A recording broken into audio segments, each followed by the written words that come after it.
নমস্কার, খবরের শুরুতেই চোখ রাখবো আজকের সংবাদ শিরোনামে।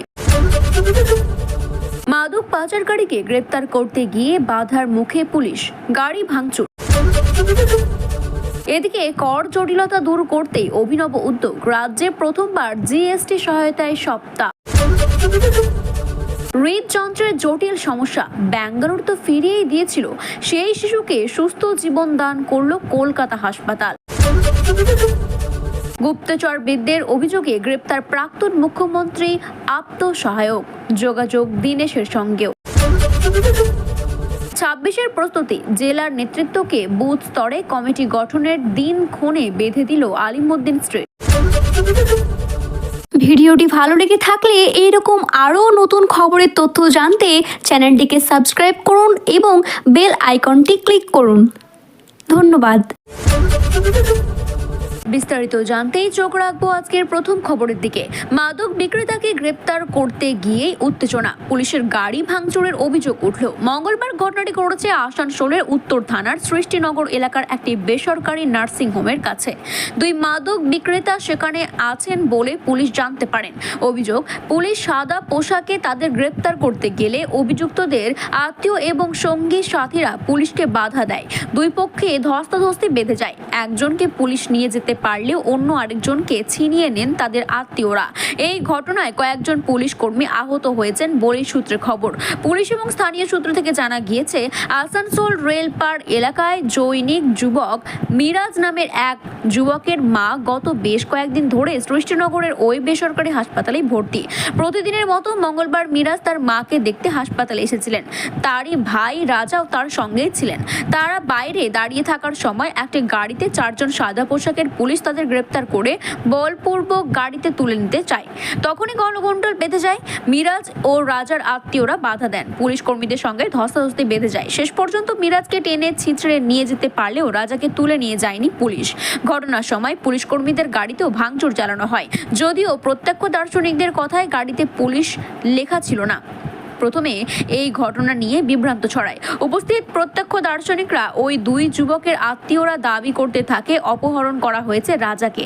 ঘটনাস্থলে পৌঁছে স্থানীয় তৃণমূল কাউন্সিলর ফরশবি আলী দাবি করেছেন, কেন এই ঘটনা ঘটল তা 24 ঘন্টার মধ্যে সত্যতা প্রকাশ করতে হবে, না হলে রাস্তা অবরোধ করে বিক্ষোভ করা হবে।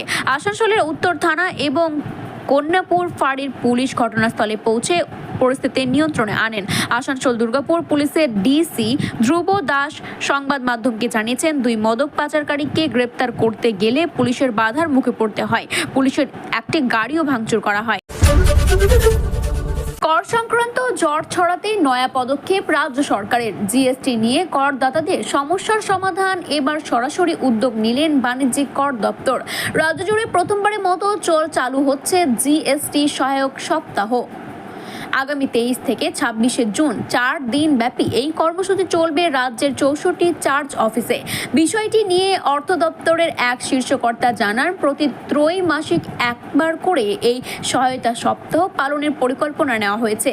জিএসটি নিয়ে রাজ্যের করদাতাদের অনেকের নানান রকমের সমস্যা ছিল। কেউ বুঝতে পারছিলেন না কোন ফর্ম কবে দিতে হবে, কেউ আবার প্রযুক্তিগত সমস্যায় পড়েছেন।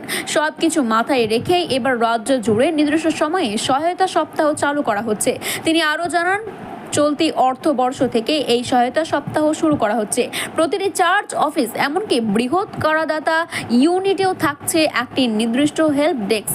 চার্জশিট সংশ্লিষ্ট চার্জের করদাতা ও কর পেশাদারদের সঙ্গে দেখা করবেন মনোনীত একাধিক কর আধিকারিক এবং প্রযুক্তিগত বিশেষজ্ঞদের দল।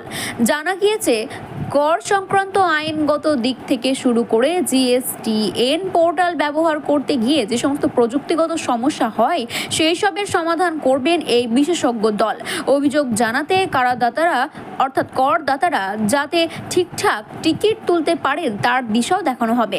এবার পাশাপাশি রাজ্য জুড়ে করদাতাদের মধ্যে সচেতনতা বাড়াতে বাণিজ্যিক কর দপ্তর ইতিমধ্যেই তাদের ডেটাবেসে থাকা করদাতাদের এই উদ্যোগ সম্পর্কে জানিয়ে মেল এবং SMS পাঠাতে শুরু করে দিয়েছে। হৃদযন্ত্রের জটিল সমস্যায় ভুগছিল মালদার এক শিশু। বছর ছয়েকের ওই শিশুকে নিয়ে ব্যাঙ্গালোরতে গিয়েছিল তার বাবা মা, কিন্তু কোনো সুহারি হয়নি। শেষ পর্যন্ত কলকাতার একটি বেসরকারি হাসপাতালে সুস্থ করলো ওই শিশুকে। তার পরিবার থেকে জানা গিয়েছে যে দীর্ঘদিন ধরে জ্বর সর্দি কাশিতে ভুগছিল সে। বাড়ির সামনে চিকিৎসককে দেখাতে তিনি ধরে ফেলেন যে শিশুটির হৃদযন্ত্রের একটি সমস্যা রয়েছে।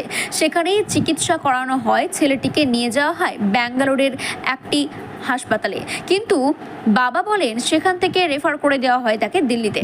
তবে সেখানে না গিয়ে তিনি নিজ রাজ্যে আবারও ফিরে আসেন। এখন আমরা কলকাতার আলিপুরদুয়ারে একটি বেসরকারি হাসপাতালে BM বিড়লা হার্ট হাসপাতালে যাই। সেখানে চিকিৎসক কুন্তল রায়চৌধুরীর সঙ্গে যোগাযোগ করে পরিবার। একাধিক পরীক্ষা নিরীক্ষার পরে দেখা যায় জটিল একটি রোগে ভুগছেন ওই শিশুটি। চিকিৎসকের কথায় ওই ঘটনা অত্যন্ত বিরল। সারা পৃথিবীতে খুবই কম শিশুর এই ধরনের সমস্যা পাওয়া যায়। কিন্তু কি হয়েছিল আসলে শিশুটির, আসুন জেনে নিই। কার্ডিয়াক সার্জন কুন্তল রায়চৌধুরী বলেন, আমাদের হৃদয়ের যা গঠন থাকে ওর ক্ষেত্রে তার ঠিক বিপরীত এবং খুবই জটিল। সাধারণত মানুষের ক্ষেত্রে ডান দিকের অলিন্দ যুক্ত থাকে ডান দিকের নিলয়ের সঙ্গে এবং সেটি যুক্ত থাকে ফুসফুসের সঙ্গে। ফুসফুস থেকে অক্সিজেন নিয়ে রক্ত বাঁ দিকে যায়। তিনি আবারও বলেন, কিন্তু ওই শিশুটির ক্ষেত্রে তা ছিল ঠিক বিপরীত, অর্থাৎ শিশুটির ডান দিকের অলিন্দের সঙ্গে বাঁ দিকের নিলয় যুক্ত ছিল। এর ফলে ডান দিকের অলিন্দ থেকে দূষিত রক্ত যাচ্ছিল বাঁ দিকের অলিন্দে।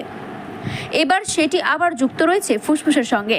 এক্ষেত্রে অক্সিজেন সমস্যা হওয়ার কথা, তবে শিশুটির অক্সিজেনের সমস্যা অবশ্য ছিল না। হৃদযন্ত্রে অক্সিজেন সরবরাহ স্বাভাবিকই ছিল। চিকিৎসার ভাষাতে এই সমস্যাকে বলা হয়, কিন্তু অন্য একটা জায়গায় ডক্টর কুন্তল রায়চৌধুরী বলেন, আমাদের সকলের শরীরের বাঁ দিকে যে নিলয় সেটি সব থেকে বেশি শক্তিশালী এবং পেশিবহুল হয়। সেখানে যুক্ত থাকে মহাধমনী, কিন্তু ওই শিশুটির ক্ষেত্রে মহাধমনী ছিল ডান দিকের নিলয়ের সঙ্গে যুক্ত। এর ফলে ওর পাম্পিং চেম্বারের সমস্যা হচ্ছিল। তার পাশাপাশি ওর ডান দিকে জেল ভাল্ব রয়েছে, অর্থাৎ ট্রাইকাসপিড ভাল্ব, সেখানে ছিল একটি ছিদ্র যা সময়ের সঙ্গে সঙ্গে বাড়তে থাকবে এবং ডান দিকের নিলয় অকেজো হয়ে পড়বে। তখন হয়তো আর কিছু করার উপায় থাকবে না। তাছাড়া বাচ্চার হার্টে ফুটো সঙ্গে ফুসফুসের রাস্তা ছিল ছোট। সেই রোগ চিকিৎসকের কথায় অত্যন্ত বিরল, তাই অস্ত্রোপচার করলে চিকিৎসকরা এই চিকিৎসার পদ্ধতিকে বলা হয় ডাবল সুইচ সার্জারি, অর্থাৎ শ্রেনিং এবং রাস্টেলি, যার সঙ্গে ডিকেস করা হয়, অর্থাৎ ডাবল সুইচ এবং ডিকেস সার্জারি দুইটোই করা হয়। ডক্টর কুন্তল রায়চৌধুরী বলেন, পূর্ব ভারতের প্রথম এই সার্জারি করা হয়েছিল। ওই হার্ট ফুটোকে কাজে লাগিয়ে আমরা ওর অস্ত্রোপচার করেছিলাম। বাঁদিকে নিলয়ের সঙ্গে মহাধমনীকে যুক্ত করেছি, যেটি ওই ছিদ্রটি দিয়েই করা হয়। কিন্তু আমরা যেখানে ওর একটা রাস্তা বের করেছি, অর্থাৎ মহাধমনীতে বাঁদিকে নিলয় যুক্ত হওয়ার জন্য ওর দুইটো রাস্তা রয়েছে। ও যখন বড় হবে তখন আর ওই ছিদ্রটি বাড়বে না। সেই সময় যাতে রক্ত চলাচল বাধা না হয়, তাই এই কাজটি করা। রাজ্যের ক্ষমতার পালাবদলে শূন্যের গেরুয়া আটকে বামেরা। গত কয়েক নির্বাচনে তারা খাতা খুলতে পারেননি। আর অন্যতম কারণ বুথ স্তরে সংগঠন না থাকা। পরের পর নির্বাচনে রাজ্যের সব জায়গায় প্রার্থী দিতে না পারা, তবে হাল ছাড়তে নারাজ তারা, বিশেষ করে CPM। তাই দাঁতে দাঁত চেপে বুথ স্তরে সংগঠন গড়ে তুলতে মরিয়া হয়ে উঠেছে তারা। বেঁধে দেওয়া হয়েছে দিনক্ষণ। সূত্রে দাবি, আগামী 30 জুনের মধ্যে রাজ্যের সমস্ত বুথে বুথ সাংগঠনিক কমিটি গঠন করার নির্দেশ দেওয়া হয়েছে জেলা কমিটিগুলিকে। CPM এর একটি জেলা সম্পাদন কর্মগুলির সম্প্রদায়ের কথা, রাজ্যের বিজেপি তৃণমূল কংগ্রেসের দুই চরম প্রতিক্রিয়াশীল শক্তিকে পরাস্ত করতে সর্বশক্তি নিয়োগ করতে হবে। গণতান্ত্রিক ধর্মনিরপেক্ষ শক্তি এবং ব্যক্তিদের ঐক্যবদ্ধ করতে হবে। RSS বিজেপির বিরুদ্ধে মতাদর্শনগত সংগ্রাম আরও তীব্র করতে হবে। বিশেষ করে বুথ সংগঠনে স্থায়ী সংগঠনের রূপ দিতে হবে। নির্বাচন কমিশনের তথ্য অনুযায়ী রাজ্য জুড়ে প্রায় 62,000 বুথ রয়েছে, তবে রাজনৈতিক দলগুলি হিসেবে আলাদা, যার অধিকাংশগুলিতেই সংগঠন নেই বামেদের।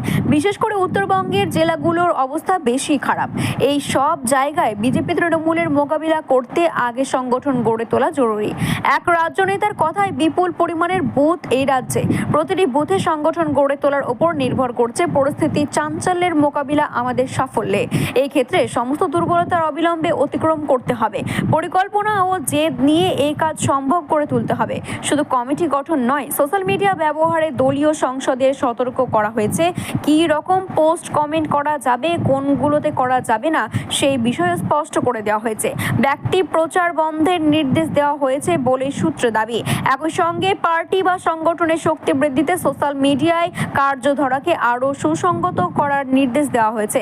সিপিএমের একটি জেলা কমিটিতে নেতার কথায় রাজ্যের কমিটি এবং জেলা কমিটিগুলি সোশ্যাল মিডিয়ায় কার্যধারার মাধ্যমে যথাযথ সম্বন্ধ রাখার নির্দেশ দেওয়া হয়েছে।